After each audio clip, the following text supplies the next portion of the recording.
देखिए, उन्होंने प्रॉमिस किया। मेरा एक ही लक्ष्य है कि हम इस मांग को लेके भारत के विभिन्न प्लेटफॉर्म पे मिलें। जब ओवैसी साहब का फ़ोन आया, मैसेज आया कि वो 68वें स्थापना दिवस पे हमें सम्मानित करना चाहते हैं, मुख्य अतिथि बनाना चाहते हैं, तो ये सम्मान था सहरसा के जनता का, हमारे तांती तत्वा समाज का। और मैंने अपने भाषण में उनसे कहा कि हम 78 बरस से एक संघर्ष कर रहे हैं। यह है कि मैं आपकी लड़ाई को लड़ूंगा। मैं वही कर रहा हूं जिससे सहरसा के जनता को, तांती तत्वा पान समाज के 80 लाख लोगों को सम्मान मिले। उसको अंतिम क्षण तक आरक्षण वापस करने की है। तो हम ये कहते हैं कि जब अकेले जीता है MIM, तब तो परिकल्पना करना थोड़ा मुश्किल न होगा बिहार की राजनीति में। जैसे IP गुप्ता के बिना राजनीति बिहार में नहीं हो सकती। हम तो मैंने हर कोई अपनी लड़ाई लड़ता है।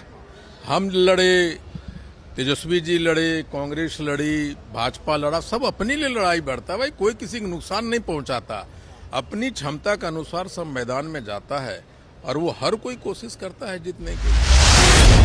बिहार के मान सम्मान और उनकी विरासत को राजनीतिक आर्थिक रूप से मजबूती दिलाने के लिए जितना बेहतर ढंग से हैदराबाद की धरती पर रखे हैं, माननीय नेताजी को बहुत बहुत बधाई।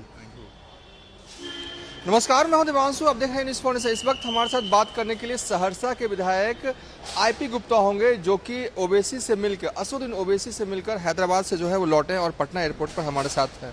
कल दारुसलाम डे पर तो आपने तहलका मचा दिया, गजब का भाषण दिया आपने। तो सबसे पहले ये कि क्या रहे हैं आप, पहले आप वो बता दिए, फिर हम सवाल करेंगे। मैं वही कर रहा हूं जिससे सहरसा के जनता को, तांती तत्वा पान समाज के 80 लाख लोगों को सम्मान मिले, उसको हक मिले। मेरी लड़ाई अंतिम क्षण तक आरक्षण वापस करने की है। और सहरसा वालों ने जो हमें लड़ने का प्लेटफॉर्म दिया है, उनके लिए अनवरत काम करने की है। लेकिन कल आपने कहा कि तांती तत्वा को आरक्षण दिलाने को लेकर असदुद्दीन ओवैसी से भी आपने कहा कि संसद में मांग उठाइए। तो आपकी निजी तौर पर भी बातचीत हुई, तो क्या असदुद्दीन ओवैसी माने हैं इस बात को? देखिए, उन्होंने प्रॉमिस किया। मेरा एक ही लक्ष्य है कि हम इस मांग को लेके भारत के विभिन्न प्लेटफॉर्म पे मिलें। जब ओवैसी साहब का फ़ोन आया, मैसेज आया कि वो 68वें स्थापना दिवस पे हमें सम्मानित करना चाहते हैं, मुख्य अतिथि बनाना चाहते हैं, तो ये सम्मान था सहरसा के जनता का, हमारे तांती तत्वा समाज का। और मैंने अपने भाषण में उनसे कहा कि हम 78 बरस से एक संघर्ष कर रहे हैं। और उन्होंने मुझे प्रॉमिस किया है कि मैं आपकी लड़ाई को लड़ूंगा। और 9 मार्च से जो लोकसभा की होने वाली है प्रारंभ, उस पर हमारी मांग को उठाएंगे। ये आपने जोश में आपने वो भाषण के जरिए कह दिया कि अब वरिष्ठ असदुद्दीन ओवैसी के बिना सियासत अब यहाँ की होनी बहुत मुश्किल है, या कि ये सही में ही है? नहीं, जोश होश में मैं कोई बात नहीं कहता। मुझे कोई जोश में ला नहीं सकता। मुझे जोश में लाने वाला सिर्फ तत्वे हो सकता है और सहरसा का जनता हो सकता है, और कोई जोश। मैं सही बात कहता हूँ। मैंने ये भी तो कहा कि बैरिस्टर साहब, मुझे उम्मीद नहीं था कि MIM एक भी सीट जीतेगी, लेकिन जीता है और अकेले जीता है।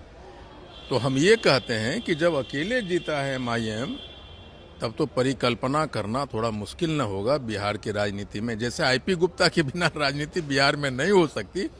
मुझे लगता है कि MIM के बिना भी अब बिहार में उनको साथ लेके चलना पड़ेगा। मुझे ऐसा लगता है, जो बात अपनी मैंने कही है वहाँ। बिहार बदल रहा है, नतीजों ने ये बताया कि बिहार बदला है। तो आप जो कह रहे हैं कि अब AIMIM को भी साथ रखना होगा, बड़ी बात कह रहे हैं, मतलब तभी विपक्ष पूरा हो पाएगा। देखिए, मैं तो अपनी बात कहता हूँ, बेबाक कहता हूँ।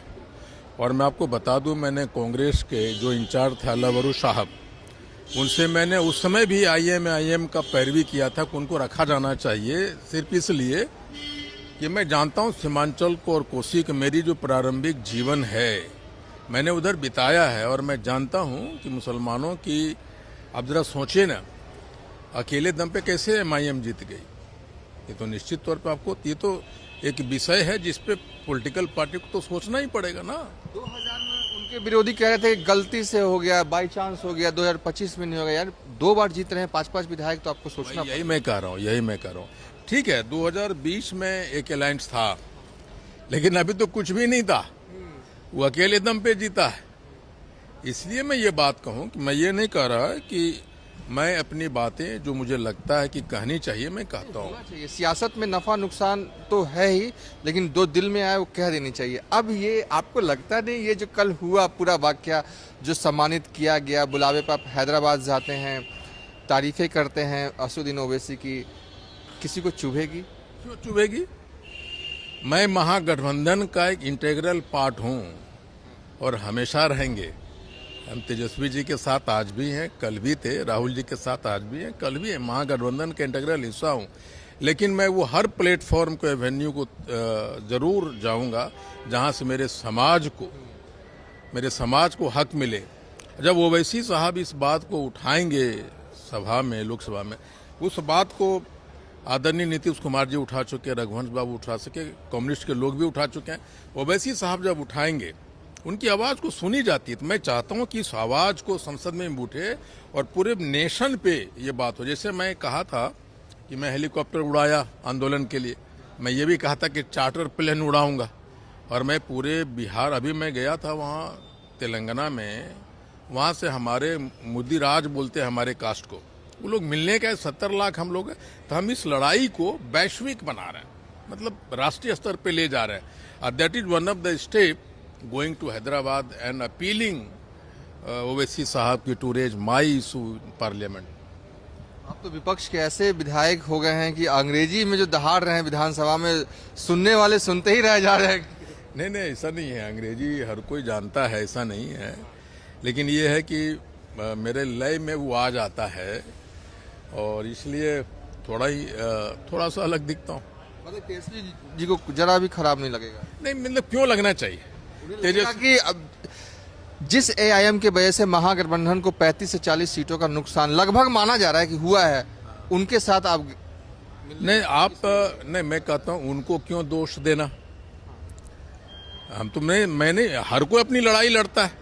हम लड़े, तेजस्वी जी लड़े, कांग्रेस लड़ी, भाजपा लड़ा, सब अपने लिए लड़ाई बढ़ता है भाई। कोई किसी को नुकसान नहीं पहुंचाता, अपनी क्षमता के अनुसार सब मैदान में जाता है और वो हर कोई कोशिश करता है जीतने के लिए। कोशिश करेंगे क्या, क्योंकि बिहार में जैसे कि जो महागठबंधन के मुद्दे हैं उसके साथ भी अगर तेजस्वी एआईएम का सपोर्ट की जरूरत पड़े तो आप लें और उनको मनाएं? देखिए, मेरा एक पहल ये भी है कि मैं बता दूं, मैं चाहता हूं कि महागठबंधन राज्यसभा के चुनाव लड़े और मैं एमआईएम वाले से निश्चित तौर पे कोशिश करेंगे कि वो हमारे साथ आएंगे, और मुझे लगता है कि वो जरूर आएंगे। और इसलिए मैं चाहता हूं कि मेरी वहां जाना भी एक पहल है भाई।